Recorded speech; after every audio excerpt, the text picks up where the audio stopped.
Okay. So, what's been happening with you? How's your practice? Oh, well, since our last call about 10 days ago, I believe, Okay. uh, I try to really focus on the gladdening the mind, the yoo-hoo, Yes. Uh-huh. and on seeing if it's a short or long breath. Something very basic skill, I thought. Not so easy as it matter. In fact, uh, what has been happening then? I believe there is more. It's more joyful first. There Mm-hmm. are a lot of pleasant feelings, and now it's well, it's something that was happening since a while, but that is seems to be increasing right now. Is that I have a lot of bodily movements out of control. I mean, my eyes are rolling, my whole body is rocking. Sometimes I just have random tears. Other than that, it seems like it's going okay. All right. Would you say that those symptoms or those bodily movements that you were referring to have been there for a long time, and that you're beginning to see them in new light, or are these brand new uh, sensations? Which do you think they've been there for a long time, or are they new? Mm, Such movement started, I believe, a year ago. A year ago, I started to have movements, so it's but they were new, and in that moment, in the year they receded. They were not so often, and lately they start to increase again. Some of them seem to be like a bigger version of the previous ones. It feels a lot as if, how to say, a very slow motion tingling, when someone tickles you, but very slowly. It feels like something is moving, and at some point it's too intense, and the thing is like contracting. Okay. All right. And for the eyes movements, I don't know exactly when did it happen, but it's really like the eyes are rolling, even though eyes closed, eyes open, it's just rolling. And this is All more right. recent. Okay. For the first one, before you talk about the eye rolling, but the sensations in the body that grow into a tightness, what have you been doing, or what instructions have you followed to do that before? The instructions I was following the mind illuminated, and the instructions were just to let them happen, let them be, and don't mess with it, and just keep doing what you were doing. It's Okay. like it's a maturation of pity or something like this. Okay. All right. And what do you think about that answer? Do you like that answer from Chuladasa or not? Well, kinda, I suppose, because it feels a lot like some pipes are clogged, like something is moving, and at some point it's stuck, and it's trying to push, and the pushing is so. I suppose I'm kind of satisfied with it. I'm not sure there is anything to do specifically about it. Uh, Honestly, I don't know. Okay. All right. So then it's okay with you that I give you the kind of same advice that Chuladasa had, but I'll give a little bit more detail. Okay. All right. That um, there are many different kinds of distractions, and that this would be one of those kind of distractions. You can actually begin to think of it as a hindrance that Within Buddhism, in fact, when it's taught correctly, when people begin to have even what they call past life experiences, the Hindu teachers, they really liked it. Oh, I want to hear more. Tell me a whole story. Give me all the facts, or at least all of the delusions. To where within Buddha's context, we say, okay, never mind. Those are just hindrances. Those are just thought systems that come into mind. Let's not worry too much about them and go back to the actual practice, which, if done correctly, is actually going to, um, let us say, bring these things up because they were already kind of there anyway, but that will give you more deeper insights because your real intention now is to investigate rather than eliminate or to try to take control. The first thing are that we want to just see it, just investigate, just watch, just notice. Um, but the more important things to notice, which would be if the mind wanders away from the breath, this is the key notice point. The sooner that we notice when the mind wanders away that it has wandered away, then we want to bring it back to the breath. This is that quality of sati, which is to remember. Many people call it mindfulness, and I guess that's an okay word to use, but it kind of, the word mindfulness takes the intention away from it, which has to do with remember. That our job is to develop memory so that we can remember to do the right thing. The sati is actually the key ingredient, the most important of the skills to be developed. And we can say it this way. The world is full of good advice. You can find good advice everywhere.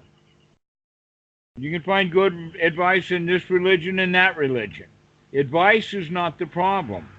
The problem is, can we remember to apply that good advice at just the right time when it's needed most so as to avoid difficulty, to avoid suffering? All right? That's where sati comes in, because we're already fairly covered up with good advice that we don't remember to take.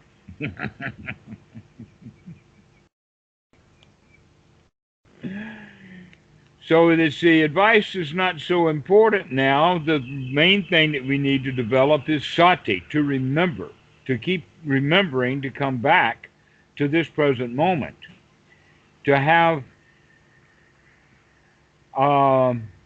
the power or the strength of mind or the right effort to throw the hindrances out, to not think about those things, but to come back and to think about and to be here now, to be here in this present moment, which is to watch the breath.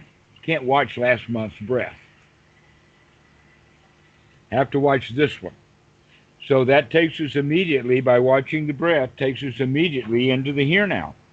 It also has the quality that the neuroscientists have figured out recently, that when we are thinking consciously about the breath, when we're focusing on the breath, thinking about the breath, we also begin to control the breath, but in doing so, using functional MRIs, the neuroscientists have found out that the frontal lobes, the real human part of the brain, lights up and becomes active.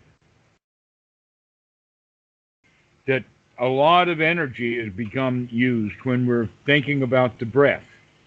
Start monitoring the breath. We don't know so much more because that kind of research is slow. Mm-hmm. Slow coming, partly because they don't know what to research for, so they're just looking at what happens when people think and watch their breath. If they were doing full anapanasati, I imagine that much more of the frontal lobes would light up. But normally what happens with humans is kind of through, it's not so much laziness, you could call it laziness, but basically what happens is that we're not trained to use the mind correctly. For that reason, we often leave the automatic part of the mind to do the job. We rely upon our instincts. We rely upon what we learned through our DNA rather than paying attention with the frontal cortex. So we let the reptilian part of the brain do many things, and that the job of the reptilian mind is to keep the self, they call it self-preservation instinct. The main job then is to preserve the organism. That's his job. That's the self-preservation instinct. And without it, you would have died long ago. The self-preservation instinct is that part of the brain, in fact, that keeps the heart beating and does the automatic breathing and regulates the breathing and the heartbeat based upon the needs of the body. But it doesn't do a very good job of that. And so by living our lives like that, we actually live not lives of human, but we live lives of reptiles. Because it's fear-based. We live in fear. We live in feelings. But if we can remember to be conscious of the breathing, if we remember to be here now, then that kind of ability will allow the frontal cortex of the brain to take over the control, so that you can begin then to monitor and choose the way you feel. The frontal cortex will eventually be able to overpower the reptilian part of the brain.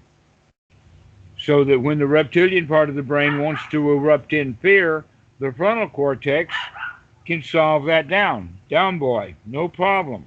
See the reality of the situation. There's nothing dangerous.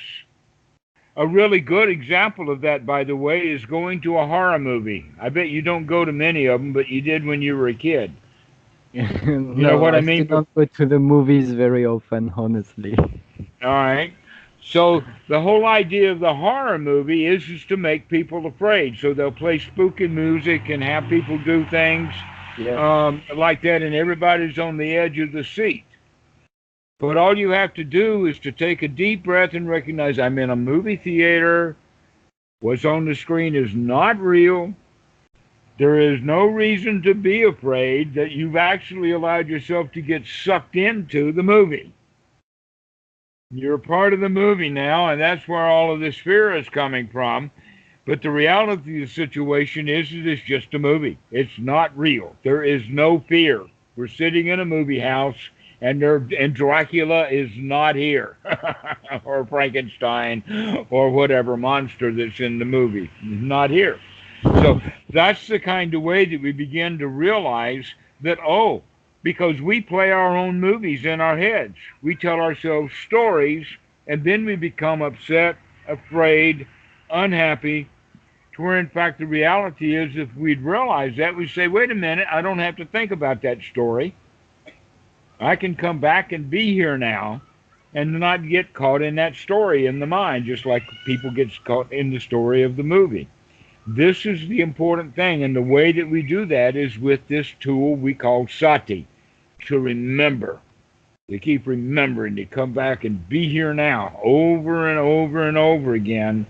And the more often we do it, then the more power it has, in the sense of it comes quicker, it comes stronger, and it carries with it a kind of a kick to get the right effort going.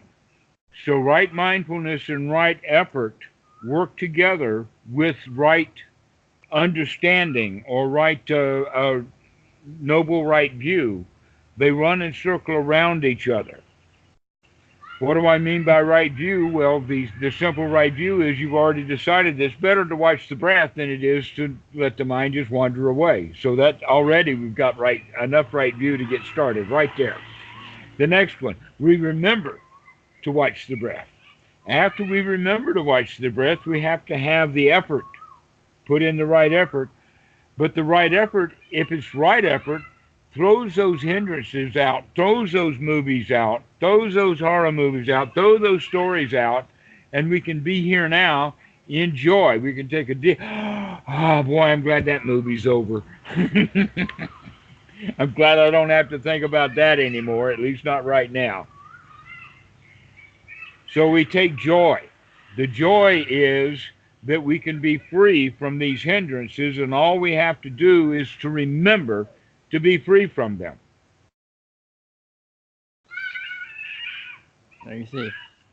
That's the easy part. So these four items of right view, right mindfulness, right sati, right effort, run and circle around each other, creating right attitude.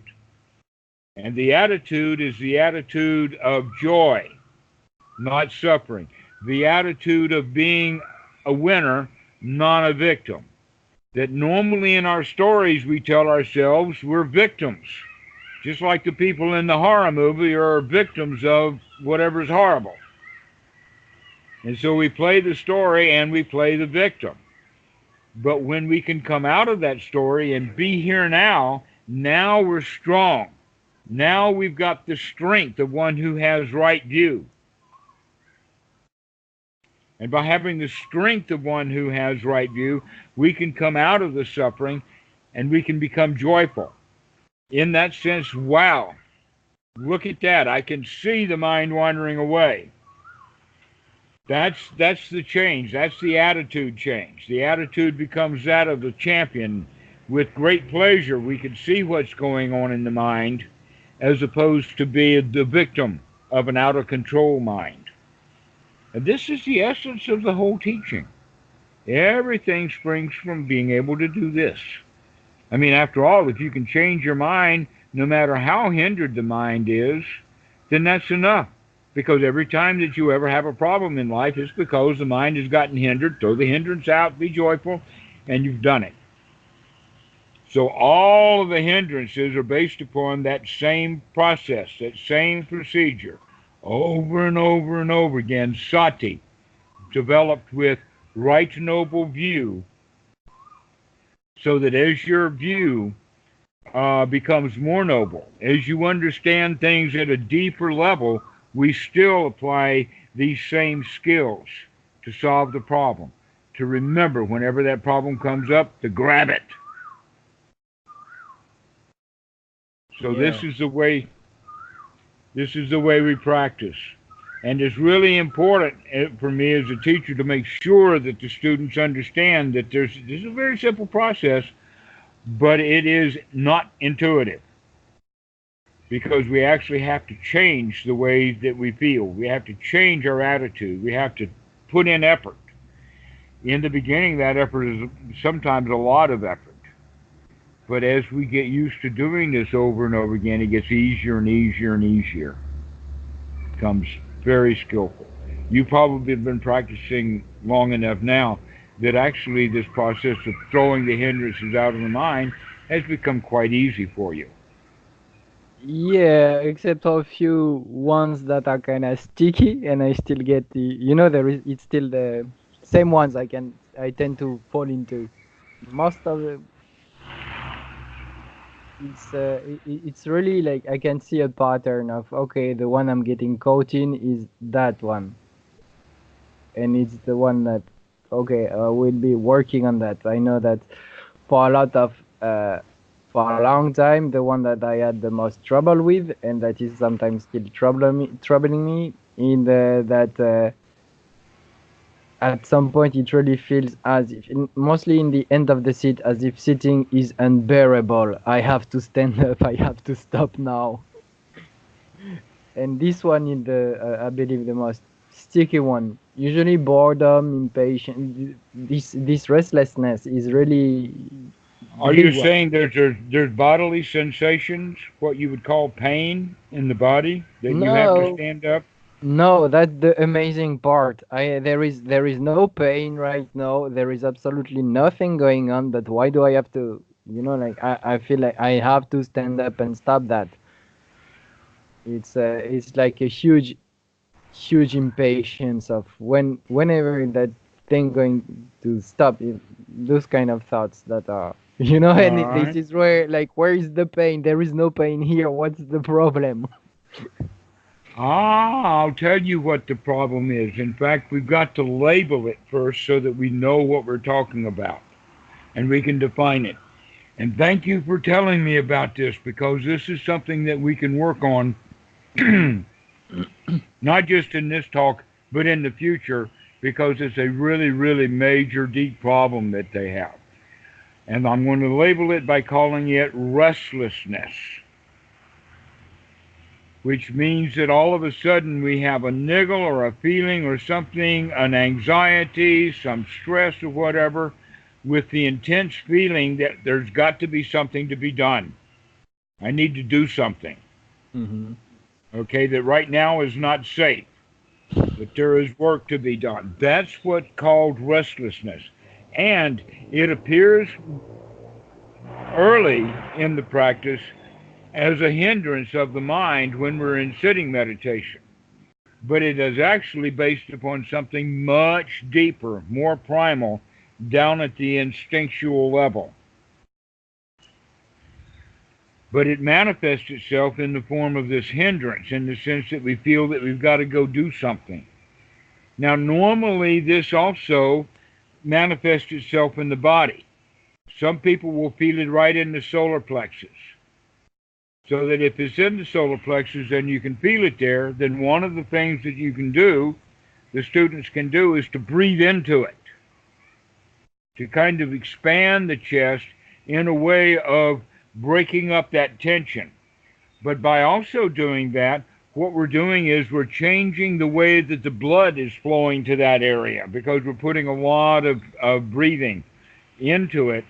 So that changes the blood flow and it also changes the localization of the chemicals that are going on in that area of the body that got kicked off by this thing that we'll just call restlessness, which may or may not have thoughts associated with it.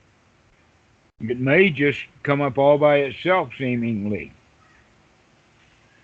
It may be a little bit other places in the body. Some people experience it not right in the solar plexus, but at the top of the belly. Others will be lower in the belly. Sometimes it's like a really deep sinking feeling, like you just like the whole bottom is dropped out. And other times it feels like a tightness. But in all cases, if we're familiar with that feeling, it won't drive us off of the couch or off of the cushion. But we can wake up to it and recognize that restlessness. It has a mental component and a bodily component. The mental component is easier to deal with. The bodily component will literally pick you up off of the cushion and take you to another room before you even know it's there. That's how subtle it can be. Yep, this And, one I can I can attest. well, everybody is like this. Everybody gets in touch with this restlessness. It's just the time for you to start to recognize that there it is. There's an internal. So, and for you, like you say, it comes late in your sitting practice. So as you sit for these long periods of time, now you'll know to be on guard for that, to lay in wait for it, to ambush it, to get the drop on it. Yep. I like that word ambush. Hide behind a bush, and when that feeling comes back, got you. So be on guard for it, so that when that feeling comes up, that's when you can start to deal with it because you were ready and prepared. So now you find it in the body. You deeply breathe into it, and you say, "Aha! I caught you." Yep. So that's the way to start working.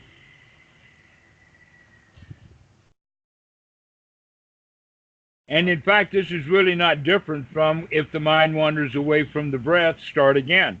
It's actually the Yeah. same thing, except now, instead of wandering away from the breath, we're on guard for this restlessness that might come up. Yeah, okay. Okay? All right, well, let's go try that. and then give me a call in a few days, and let's Sure. see how that goes. All right? Because you got Okay. something very concrete to work with right now. Oh yeah. Yeah, it's full of distractions. It's a lot of stuff. That the amazing part is that I had my attention was pretty stable, and but after our call, I've decided, that if I remember, Buddha Dasa was pretty much into studying the breath, and I said, I may try to study the breath, like when is it short, when is it long, how does the body feel? And after starting to do that, suddenly it felt like, oh, there are so many much more distractions now. And so it really felt like, okay, this is something I can work with. So stuff to work Okay. with. Very interesting. Excellent. So you can continue on like you've been doing for the first part of your practice, but as it starts to wear on and this stuff starts to come up, be on guard for it. Watch it. Sure. Grab it by the throat. Throw it out of the mind. Throw it out of Yeah. the chest. Breathe deep into it. Break it up. And be satisfied that you can do that. Once you have done that just one time, you'll recognize, oh no, now this will never be a problem again because I know exactly what to do. Yep. Will do. The important thing is that when it comes up, you know it. Because otherwise, if it comes up, it will grow and then it'll be hard to deal with. Definitely. Okay, Yeah. excellent. Thank Excellent, you. Ferdinand. All right, well, let's see what happens. Call me in a few days. I've missed you. Thank you very much. Same. Okay, see See you. see you.